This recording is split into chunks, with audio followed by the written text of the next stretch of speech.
સમાચારમાં આગળ વાત કરીએ ડીસાની, તો ડીસા તાલુકાના જાવલમાં વાલ્મીકીના સ્મશાન ભૂમિનો વરંડાનું ખાતમુહૂર્ત કરવામાં આવી રહ્યું છે।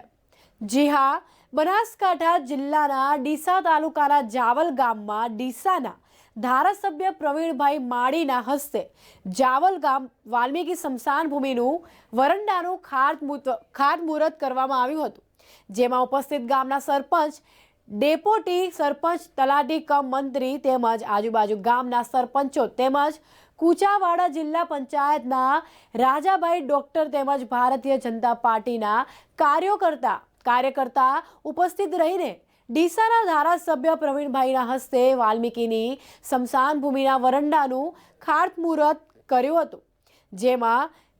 ગામજનોએ પ્રવીણભાઈને ફૂલહારથી સ્વાગત કર્યું હતું તેમજ વાલ્મીકી સમાજ પ્રવીણભાઈનો આભાર માન્યો હતો।